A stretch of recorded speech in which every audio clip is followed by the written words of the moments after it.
untuk nanas serikih orang Madah dari Sarawak pun. Dan dia boleh mengobati macam gout dan buat asid dalam badan. Rasanya pun manis. Dan tu pun nanas Josephine. Nya boleh ubat macam biasa ubat juga gout dan lagi nya manis terangupnya buah tu. Itu perbezaan buah masak dengan mantap. Hijau tu lagi mantap, yang kuning dah masak. Dan macam kita nak masaknya pun ya boleh dimolah dengan keceri, keceni, malah acar kita molah pun untuk hidangan tetamu datang. Yang buah khasiat buah tu.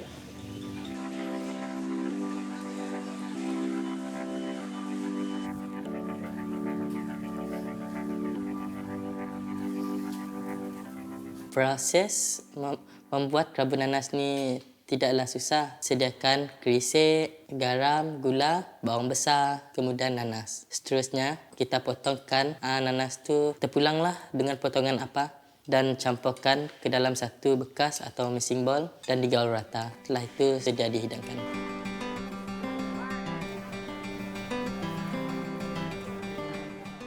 Kalau kita tengok pada hari ni, nanas ni harganya dah mahal.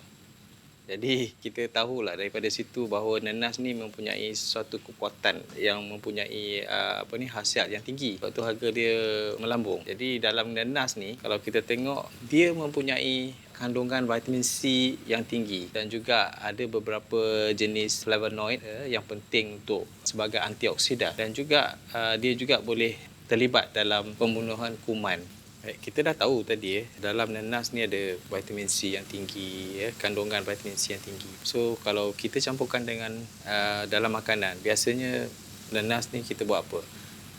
Masak lemak, kita campur dengan santan, kelapa. Dalam kelapa ni ada lauric acid. Lauric acid ni sebenarnya membantu dalam meningkatkan kadar metabolisme. Kalau kadar metabolisme kita tinggi dan dia akan membuang kolesterol daripada badan kita. Itu kepentingan dia lah. Jadi sinergi daripada gabungan bahan masakan kita ni sebenarnya adalah suatu yang sihat sebenarnya. Cuma kalau kita nak masak lemak tu kita janganlah gunakan yang sintetik punya. Kita gunakan santan yang daripada kelapa tu sendiri. Dalam pajeri atau kerabu masih kita menggunakan kelapa tadi. Seperti mana sebut tadi. Dalam kelapa dia ada lauric acid dan juga short chain, medium chain, triglyceride ini sangat-sangat sesuai untuk metabolisme kita. So dia adalah sesuatu yang baiklah sebenarnya untuk tubuh badan kita. Yalah, dalam nanas ni memanglah ada enzim-enzim yang tertentu yang boleh menyebabkan alahan. Tetapi kalau kita dalam masakan, kita dah campur itu dan campur ini, dia tidak lagi mendatangkan kesan yang signifikan terhadap alahan tu. Contohlah macam kalau orang tak boleh makan durian, tapi bila durian tu dah buat bubur dia boleh makan pula. Tak ada punya kesan. Begitu juga dengan nanas ni. Setengah orang dia tidak mempunyai asid perut yang banyak membuat-buat. Jadi kalau orang yang banyak tu dia makan nanas dia akan rasa perut rasa pedih. Tapi setengah orang tak kisah dia. Dia boleh makan bila-bila masa. Itu dia.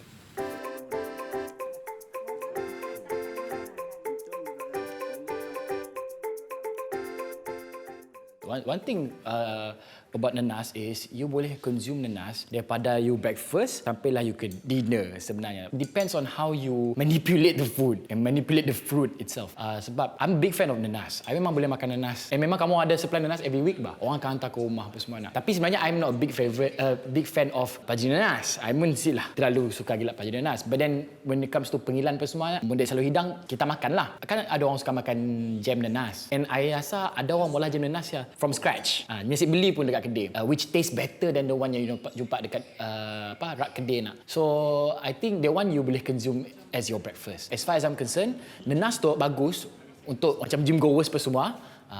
Nya bagus untuk tulang. So kadang-kadang orang kan punya ada masalah tulang, kadang especially orang lelaki kan ada masalah dekat lutut nak. So this is very good sebenarnya. Nya macam recovery for bones lah. And one more thing is nanasnya banyak khasiat juga, antioksidan, vitamin C, and I also heard that it's good for kesuburan juga dan nya serat. So serat fiber tu is very important untuk kita pun digestion bah. Sebab any fruit yang ada macam macam urat-urat yang ada serat memang good for kita pun perut lah. So silah kita terlalu kosong gila perut, silah kita terlalu orang kata makan makanan yang bersihasiat. So I think nanas is a very good diet and it's very healthy, dan saya recommend kita untuk explore banyak lagi how do you want to create or use your own creativity to masak nanas ya seperti yang you mahu.